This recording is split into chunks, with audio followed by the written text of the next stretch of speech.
नमस्कार good morning everyone मु आज सकाल गुरुत्वपूर्ण न्यूज गुड़िक जनइबी न्यूज गुड़िक भल लगे निश्चित भाव में गोटे गोटे लाइक करने चैनल टी निश्चित भाव में सब्सक्राइब करेंगे। तो चलतु आज गुरुत्वपूर्ण खबर उपरे नजर पकईबा। वर्तमान बड़ खबर मुख्यमंत्री मोहन चरण माझी आज भुवनेश्वर स्थित डॉक्टर अभिन चंद्र होमियोपैथिक मेडिकल कॉलेज और हॉस्पिटल छात्र संसदर वार्षिक उत्सव में जोगदे एक नूतन एमरजेंसी यूनिट्र शिलान्यास करने सहित कॉलेज रे एक होमियोपैथी गवेषणा और विश्लेषण विभाग खोलाजिबा बोली घोषणा करिसंती। एही अवसर में मुख्यमंत्री एक रक्तदान शिविर उद्घाटन मध्य करिसंती। परवर्ती खबर भारतीय सशस्त्र बाहिनी मंगलवार राति पाकिस्तान अधिकृत जम्मू और काश्मीर थिबा आतंकवादी शिविर उपरे एयर स्ट्राइक करिछि। एही सामरिक कार्य को ऑपरेशन सिंदूर नाम दिया जाइछि। एही सामरिक एप्रिल 22 रे जम्मू और काश्मीर पहलगाम रे होइथिबा आतंकवादी हमलार प्रतिशोध स्वरूप एही हमला करा जाइछि, जेउठिरे 26 जन नागरिकंक मृत्यु होइथिला।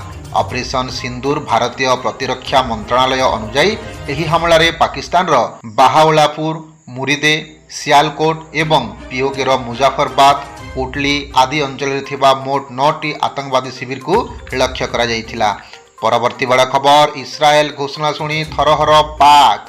भारतीय सेना पाकिस्तान और पाक अधिकृत काश्मीर रे 9टी टार्गेट आक्रमण करी पहलगाम आतंकी हमलार प्रतिशोध नेइछि।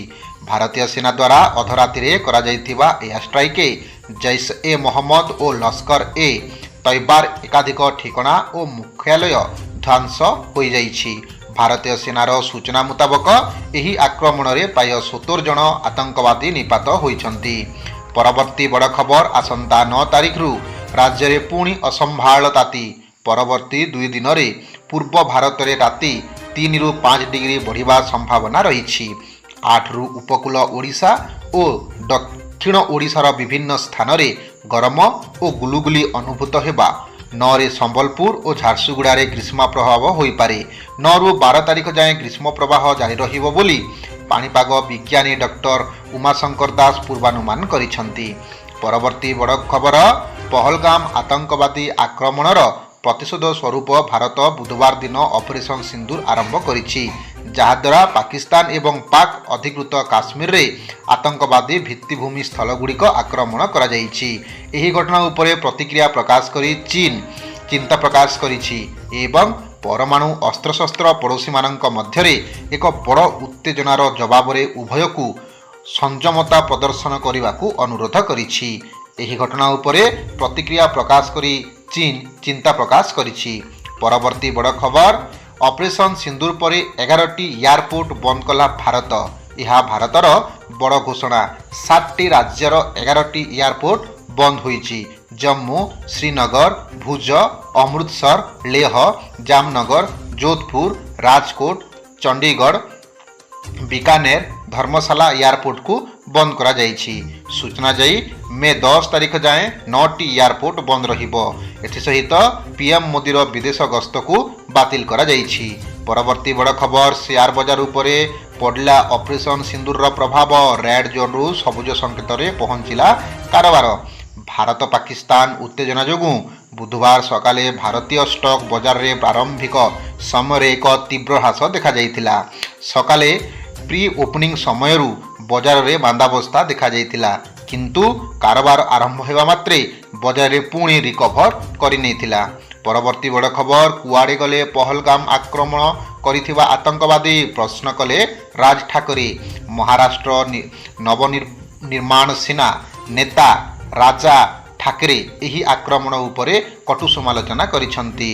से कहिसंती पहलगाम आक्रमण परे मु प्रथमे कहिथिली जे पाकिस्तान को शिक्षा देवा जरूरी, किंतु युद्ध किंबा एयर स्ट्राइक ही समाधान नुहे। पाकिस्तान एक देवालिया देश, ताकू युद्ध रे परास्त करी आमे किछि लाभ पाइबु नाही। आमे ए जाय पहलगाम आक्रमणकारी को धरि परिना, सेमानंकु खोजी शिक्षा देवा थिला हमर प्राथमिक लक्ष्य। परवर्ती बड़ खबर बिजू बाबू को सम्मान जणाइला रूस। दूतावासर स्मारक फलक उन्मोचन। नाजीबाद विरुद्ध रे रूस विजयर 80तम वार्षिक उत्सव पालन करुछि। एही अवसर में ओडिशार वीरपुआ तथा प्रबाद पुरुष बिजू पट्टनायक को सम्मान जणाइछि रूस। ତେବେ ବିଜୟ ଉତ୍ସବ ପାଇଁ ମେ 9 ତାରିଖରେ ମସ୍କୋରେ ବିଶାଳ କାର୍ଯ୍ୟକ୍ରମ ଆୟୋଜନ ହେବ। ଦ୍ୱିତୀୟ ବିଶ୍ୱଯୁଦ୍ଧରେ ବିଜୁବାବୁଙ୍କ ସାହସ, ଶୌର୍ଯ୍ୟ ଓ ପରାକ୍ରମ ଗାଥା ଆଜି ପୁଣି ଗୁଞ୍ଜରିତ ହୋଇଥିଲା ନୂଆଦିଲ୍ଲୀ ସ୍ଥିତ ରୁଷ ଦୂତାବାସରେ। ପରବର୍ତ୍ତୀ ବଡ଼ ଖବର, ବିରାଟଙ୍କ ସହ ବିବାଦ ମଧ୍ୟରେ ରାହୁଲଙ୍କୁ ଅନଫଲୋ କଲେ ଚହଲ ପାଣ୍ଡ୍ୟା। ଭାରତର ଷ୍ଟାର କ୍ରିକେଟର ବିରାଟ କୋହଲି କିଛି ଦିନ ପୂର୍ବରୁ ଅଭିନେତ୍ରୀ ଅବନୀତ କୌରଙ୍କ ଇନଷ୍ଟାଗ୍ରାମର ଫଟୋରେ ଦେଇଥିବା ଲାଇକ୍ ଉପରେ ସ୍ପଷ୍ଟୀକରଣ ଦେଇଥିଲେ। ସେ କହିଥିଲେ ଯେ ସେ ଜାଣୁଶୁଣି ତାଙ୍କ ଫଟୋକୁ ପସନ୍ଦ କରିନଥିଲେ, ବରଂ ଏହା ଆଲଗୋରିଦମ ଯୋଗୁଁ ଘଟିଥିଲା। ପରେ ଗାୟକ ରାହୁଲ ବୈଦ୍ୟ IPL 2025ରେ RCB ପାଇଁ ଖେଳୁଥିବା କୋହଲିଙ୍କ ଏହି ଦାୟୀ ଉପରେ ପ୍ରଶ୍ନ ଉଠାଇ ତାଙ୍କୁ ଟ୍ରୋଲ୍ କରିଥିଲେ।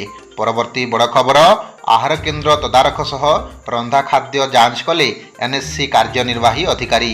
ଗୋପାଳପୁର ବସ୍ଷ୍ଟାଣ୍ଡ ନିକଟରେ ଥିବା ଆହାର କେନ୍ଦ୍ରକୁ ଯାଇ ବୁଧବାର ଅଚାନକ ତଦାରଖ କରିବା ସହ ରନ୍ଧା ଖାଦ୍ୟ ଯାଞ୍ଚ କରିଛନ୍ତି NSC କାର୍ଯ୍ୟନିର୍ବାହୀ ଅଧିକାରୀ ପ୍ରମୋଦ କୁମାର ପାଢ଼ୀ। ଆହାର କେନ୍ଦ୍ର ସଫାସୁତୁରା, ପାନୀୟ ଜଳର ବ୍ୟବସ୍ଥା ବୁଲି ଦେଖିବା ସହ ରନ୍ଧା ଖାଦ୍ୟ ମଧ୍ୟ ଖାଇଥିଲେ। ଗତ ବର୍ଷ ଶ୍ରୀ ଗୁପ୍ତେଶ୍ୱର ମହିଳା ସଂଘ ପକ୍ଷରୁ ଆହାର କେନ୍ଦ୍ର ପରିଚାଳନା ପାଇଁ ଦାୟିତ୍ୱ ନିଆଯାଇଥିଲା। ପରବର୍ତ୍ତୀ ବଡ଼ ଖବର, ଟେଷ୍ଟ କ୍ରିକେଟରୁ ଅବସର ଘୋଷଣା କଲେ ରୋହିତ ଶର୍ମା। ଭାରତୀୟ କ୍ରିକେଟ ଦଳର ଅଧିନାୟକ ରୋହିତ ଶର୍ମା ଟେଷ୍ଟ କ୍ରିକେଟରୁ ଅବସର ଘୋଷଣା କରିଛନ୍ତି।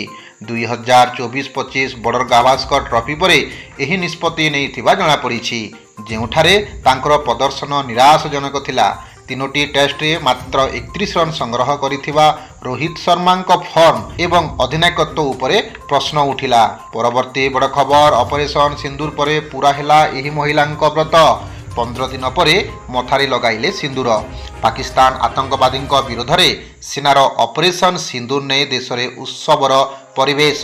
ତେବେ ଏହି ଅପରେସନ ଅପେକ୍ଷାରେ ଥିଲା ବିହାରର ମହିଳାମାନେ, କାରଣ ପହଲଗ୍ରାମ ହମଲା ପରେ ବୈଶାଳୀ ଜିଲ୍ଲାରେ କିଛି ମହିଳା ଏକ ନିଆରା ବ୍ରତ ରଖିଥିଲେ। ତାହା ହେଲା, ସେମାନେ ଦିନ ଦିନ ଧରି ନିଜ ମଥାର ସିନ୍ଦୁର ଲଗାଉନଥିଲେ। ଏହି ବ୍ରତ ସେ ପର୍ଯ୍ୟନ୍ତ ଥିଲା ଯେଉଁ ପର୍ଯ୍ୟନ୍ତ ପହଲଗାମ ଆକ୍ରମଣରେ ମୃତ ଲୋକଙ୍କ ବିଧବା ପତ୍ନୀଙ୍କୁ ନ୍ୟାୟ ନ ମିଳିଛି। ହାଜିପୁର ସହର ଏହି ମହିଳାମାନେ ନିଜ ମଥାରେ ସିନ୍ଦୁର ନ ଲଗାଇବାର ସଂକଳ୍ପ ନେଇଥିଲେ। ତେବେ ଅପରେସନ ସିନ୍ଦୁର ପରେ ସେମାନଙ୍କ ବ୍ରତ ପୂରଣ ହୋଇଛି। ପରବର୍ତ୍ତୀ ବଡ଼ ଖବର, IPL 2025 ଭିତରେ ଆସିଲା ଧମକପୂର୍ଣ୍ଣ ଇମେଲ୍। ନରେନ୍ଦ୍ର ମୋଦି ଷ୍ଟାଡିୟମକୁ ବୋମାରେ ଉଡ଼ାଇ ଦେବୁ। ଭାରତୀୟ ସେନା ପହଲଗାମ ଆତଙ୍କବାଦୀ ଆକ୍ରମଣର ପ୍ରତିଶୋଧ ନେବା ପାଇଁ ବିଗୁଲ ବଜାଇ ସାରିଛି।